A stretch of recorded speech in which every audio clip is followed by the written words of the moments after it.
Welcome back to Good Gerb's Off-Road Adventures. Exciting news today. We're going to be looking at not one, but two brand new Polaris Sportsmans added to our fleet. We have 2022 Sportsman 570 Trail Edition and a 2022 Sportsman 570 Premium Edition. We're going to get into these things. We're going to go through the differences between the two. Differences between these and the old Gen 5 and Gen 4. Don't have any XPs around here, so we're going to ignore those. Let's just quit waiting around. Let's get into it.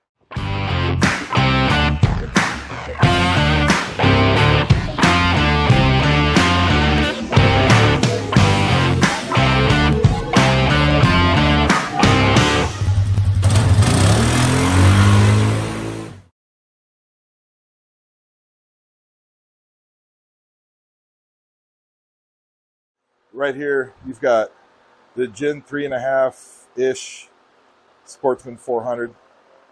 You've got a Gen 5 or MY05, depending on which way you want to call it. This is a Sportsman 500 HO.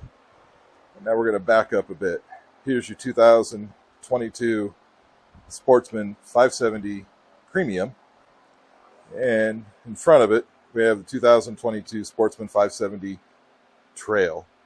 Now, what's missing in this is you're not going to see the XP chassis. I've never owned one, but I don't think I was missing out on much. The Gen 5s were very nice. Nice ride, and this is a 2006, still going strong. And a little secret, this guy is for sale. Hello there. First thing you can see, squishy, squishy, squishy, squishy. Nice seat. It's all electronic. It has wizardry and magics and stuff in there. It says Polaris. Oh, we're at 2x4 at the moment. Let's see. Standard. I don't know what standard means. Can you tell me? All right. We have, 0.2 hours on this engine. No, that's not right. We can change that. Let's have a look. Nope. Nope. Oh, there we go. We have 1 hour. 1 hour on this engine. Funny thing is, it hasn't even been out to the trail yet. It's only been between the dealer and here. Service, I don't know what that is. Engine, it's 106 degrees. Something funny. This engine's cold, and it's 106 degrees. Inside this garage, it is currently 101 degrees, so. Miles per hour, well, we got that twice. RPMs, miles per hour, yep. Okay. Nice. Standard Polaris stuff. Let's see. We have the standard switch thing here. Yellow button does all the stuff you're used to. Same brakes we've had since about 2007. New for this year, well, maybe not this year, new to me, is the four-wheel drive selector. So these machines, both of these machines have four-wheel drive, but they also have active descent control. The ADC, it goes downhill much more slowly. Instead of the normal slide switch, you've got like a rocker switch here, so you just would move it momentarily. It's going to take some getting used to. Similar thumb throttle, we're used to seeing that. However, this is electronic. It's very different. What else did they add? We've got, things to put switches in nicely. We've got, the normal power port there. But I don't know when Polaris started this either, but we also have a charge port direct to the battery. So you can plug your battery tender straight in there, and I can tell you, I like my battery tenders. I like my bat trees to be tended to. Key, nothing much different there. We've got the very similar to what we're used to seeing from Polaris. On the 570, you've got your gas tank. It's a little bit recessed. Haven't put gas in it yet, so I'm not sure what that's going to look like. We have the same very long shifter, park, reverse, neutral, low, high. Just the same as we've seen since about 2005. The shape's a little different. It's a little clunky. A lot of people don't like it. I'm fine with it. Now, the 570s share a rear suspension design that is kind of taken from models as old as even this Gen 3.5 or Gen 4, the Gen 5. The rear suspension is very similar. You have the same kind of sway bar. It does look like you have some nicer looking A-arms. And I've added that because I like to tow things sometimes. No storage box here. And I'm going to come back to the storage box story in a little bit. But you do have some nice LED lights. They're nice and bright. You push the brakes, they get real bright. Um, you have a nice stainless looking exhaust that I'm sure is going to dirty up pretty quick. Still rather restrictive, although it does have a better sound than the old style cans. Both of these models, the Premium and the Trail, use the same transmission with engine braking. The engine does the thing with the transmission, and when you let off the gas, it slows itself. I've read that for this year, maybe 2021, not sure, but definitely for this year, Polaris has made it a little bit better, a little bit smoother, and not so aggressive. So that'll be a welcome addition. Also, both of these models, you can come around to the other side, both of these models offer power steering. You can see that giant chunk of aluminum back there. That is the power steering unit. And it is a multi-select on both of these models. You can select how much power steering you want. How aggressive? Do you want it to just kind of flop around on the handlebars, or do you want it to feel maybe a little sporty? I don't know. We'll see. Both of these units, you can see the Premium and the Trail, they both have the 26-inch Duro tires on the 14-inch aluminum. How do you say it? Aluminium. Where are you from? You know, these are American-ish made, so we're just going to say aluminum. 14-inch aluminum, black rims, very nice. I'm a little worried about the rocks, banging them up, because as you can see here, we bang up the rims. We like to ride it. Now, from watching other videos, the 2022 front storage box is a big improvement over the 2021 storage box. First, you have a better latch. These latches are okay, but most importantly, you've got a nicer hinge setup. It's much more sturdy. You know, it's still a Polaris, so it's not, you know, not made out of tank metal, but it is pretty good. What's also nice, your battery's right there. You can do all your servicing. You have a fuse panel just behind this panel, and it just pops right out. You can just take it out. There you go. Fuse is there. Battery's here. A couple of hold-down bolts. You can take it out. Now we're going to look at the thing that so far is the only thing I kind of dislike about these without having ridden them yet. And I don't know if it's a product of Polaris, you know, removing equipment, or it is just because we live in California. But here we go. At the beginning of 2022, Polaris had an underseat storage unit, or a storage bag that kind of went under the rack back here. You accessed it from in here. If I can find a picture, I'll put it and I'll stick it, I don't know, maybe right here. I'll stick a picture of what that would look like. But Polaris, you know, they do have to abide by California, I don't know, what's the word?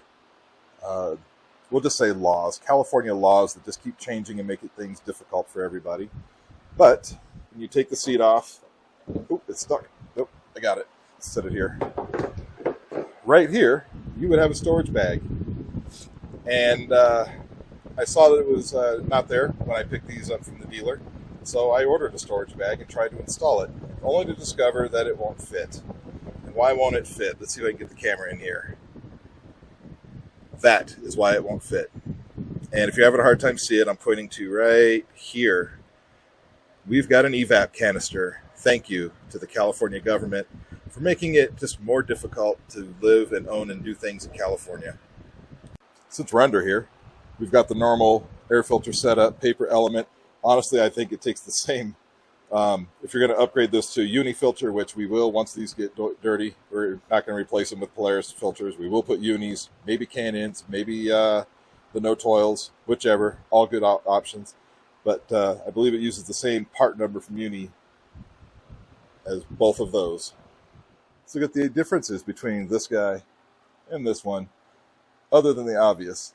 First big difference, the Premium, we have the very antiquated but very capable McPherson strut front suspension. You'll find this all the way back to the Gen 1 Sportsmans, all the way back into the 90s.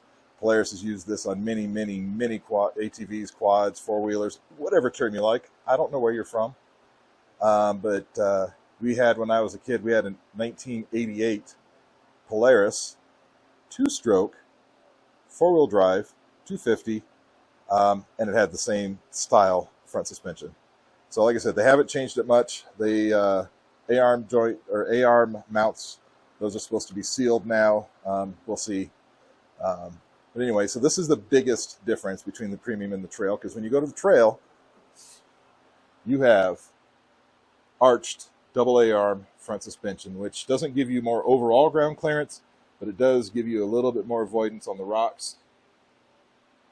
And Polaris claims a better ride, a little less bump steer. We'll see how it goes. But you can also see with this, you now get adjustable shocks. That's something we first saw in the XP chassis, but now anything from Polaris with this style front suspension, you will get these adjustable shocks. So we'll see if they're any better. On the trail, you get a standard winch. No winch, but this did have the front bumper, front rack extender. The trail came with both as well. Curiously, the premium came with the rear rack extender right here. That was nice. The trail did not. Yes, mine has it. That's because I've already, added it because I like them. Some other differences. Well, let's see. Instrument panel, exactly the same. Everything up here is exactly the same, except for that, but I added this for my GPS unit. I've also added these Polaris pod bags, headlight pod bags. They make a fender bag, but goodness, it's like 135, greenbacks, and that's just too many greenbacks for me. So we went with the headlight pod bags for both. You see, there's one over there, right there. Like I said, instruments exactly the same, all the same features here. Headlights. So we have the more standard issue halogens, and on the trail, we've got some really spiffy LEDs. Let's see the difference there. So here we have the premium. 3 lights on high beam. That's kind of cool. Polaris, I think, started that with the XP chassis vehicles, but on the older ones, when you turn the high beams on, you lost the low beams. So you would either have these two, these two, or that one. Well, let's look at the trail model. LEDs. Again, on high beam, you get everything. So let's look at the difference here between off, low, and high. We'll look at it all on all the machines. Okay, on the premium, key on. I think we get no lights. Low beam. Yep. High beam. Pretty good. Pretty good. We like. Hello there. I got to come up with something new. Probably getting tired of that one, but maybe you get the reference. If you do, maybe you make a joke or something, or just tell me to stop it. Okay, on the trail, let's see. Key on. Look at those running lights. Those are pretty spiffy. Low beam. Yeah, those are bright. And high beam. Not bad. Not bad. I do like the LEDs. The LEDs, they are nice. And, here you can just see the tail lights. You've got one there, one, there it is, right there. And they do get nice and bright when you push the brake thing.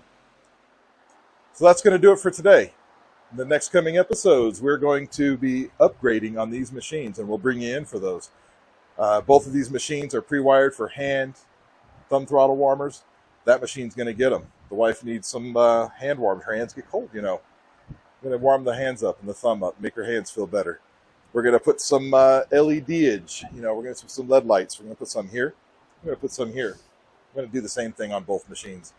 We're going to put hand guards, knuckle protector things, factory Polaris on both machines.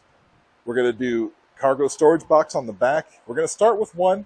We will eventually get to the other, but they're kind of expensive. They're about 350 greenbacks, and that's a lot of greenbacks. So we're just going to take it easy on those upgrades. And anything else we bring in, we'll bring you in. Thanks for watching. This is Jezza saying, see you later. Ride safe.